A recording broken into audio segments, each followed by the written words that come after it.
Hi, I'm Nancy, and I am making my first ever YouTube video. Yay! I decided to go ahead and start sharing my car dwelling experience with you in hopes that maybe some of the knowledge I've gained and I'm going to continue to gain over the next few months will help you in your car dwelling experience.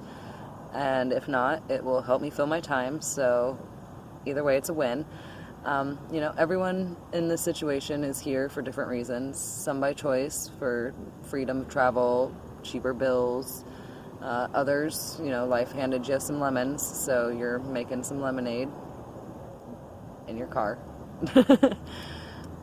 But why you're in the situation matters a lot less than what you do with what you have for however long you are in this situation.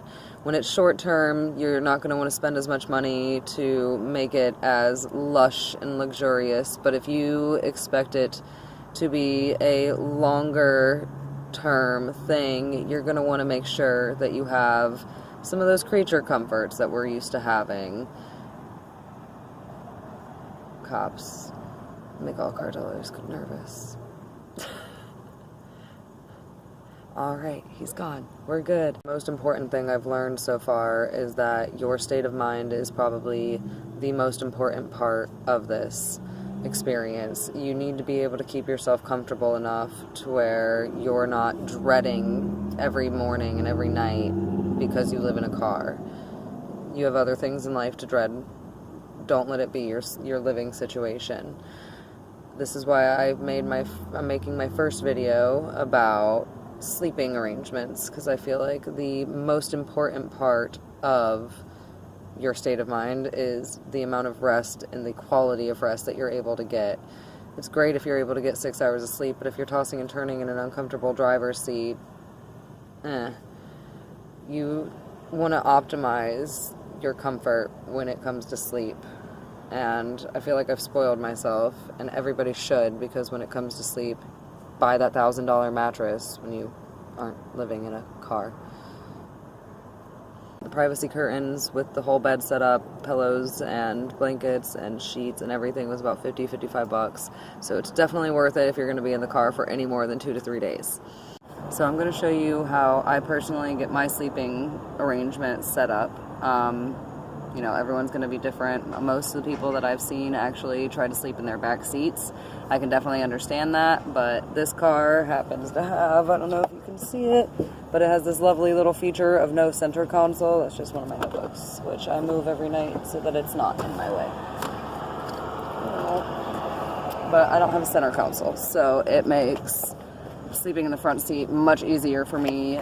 Most models of cars are not going to offer you this, which sucks because this is really nice. It's easier for me to provide myself privacy up in the front seat with, the visors and these nifty curtains that I'm going to be putting up in this video.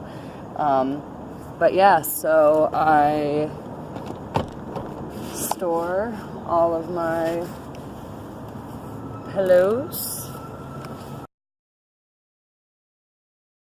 in the back seat behind my driver's seat so that when I remove them to make my bed, I have an entirely empty back seat except for my clothes, which I have yet to fold. Ignore those. But yeah, so now my back seat is entirely empty so that I am able to fully extend this seat down. And then I store my dresser back behind the passenger seat dresser. But I don't really need to fold the passenger seat all the way back down. I just fold it as far as it'll reach back. And it offers me plenty of space since I'm using the seats mainly anyway. I need to put a pillowcase on my pillow before I continue this. Hold on. Alright, now my pillow has a pillowcase. So I have these 2 body pillows. And again, thanks to that no center console thing, I just start to put them across the seats. Try to make them as flat as possible and kind of fill in where the seat meets the back, just so it's not digging into me. And I think actually even more importantly than your sleeping arrangement is your hygiene in this car. And I will touch on that later, but having a clean sheet to put on top of these pillows is like life-changing. That way I'm not getting them all dirty and just staying covered in my own filth. So I bought this nifty little, cute-ass little sloth sheet for $5 from the Five and Below. Love that store. You'll hear me talk about it a lot because I've gotten a lot of things for this car from it. They're cheap, $5 and below.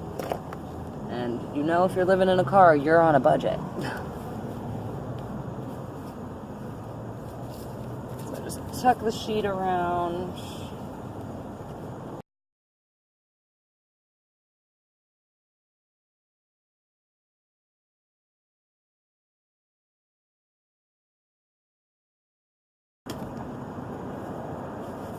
I typically sleep with my head down here, but for better visual representation.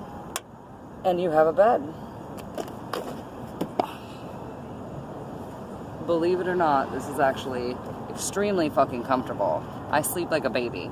Thankfully, I'm very short and compact, so I fit in this space fairly well. As you can see, my foot kind of hangs out, so that's why the other seat needs to be back all the way, because I'll go at a little bit of a diagonal, and then I can fully stretch out. So it's really actually not bad. Like I said, I sleep like a baby, and I feel like that has made the biggest difference in the world for me, staying in a car. So part 2 of your sleeping arrangement is going to be your privacy. You more than likely are going to be sleeping in some sort of public parking lot, and the last thing anybody really wants is people watching them while they sleep. It's freaking creepy. I'm not trying to have that. I'm sure nobody else wants it. So this is another Five and Below buy for me. I bought these tapestries, I hate that word, for $5 a piece from Five and Below.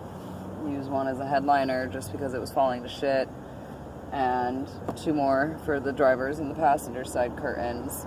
Now this isn't going to be a method that everybody uses because some people care about their cars a little bit more than this one. This is a beater, so I don't really care about sticking a bunch of thumbtacks into it. You may not want to do that to yours, so you know, this is definitely one of those custom kind of things. I've seen people use those like aluminum cutouts, and they cut them to their size of their windows, but I don't have air conditioning in this vehicle, and I'm in Florida, so it's definitely way too hot for me to have the windows up, and those completely prevent circulation. So these curtains offer me the airflow while still giving me the privacy, which is really nice to have. And it really doesn't take very long to install them. It takes like 4 thumbtacks.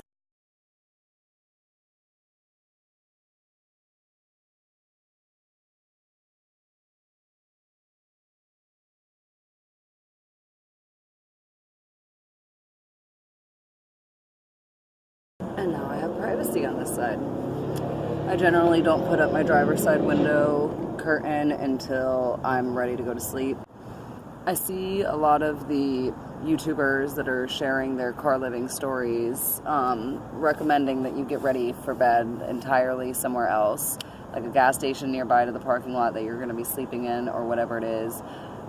But I personally kind of hang out for a few hours in the parking lot that, you know, I'm sleeping in for the night, because this is my home.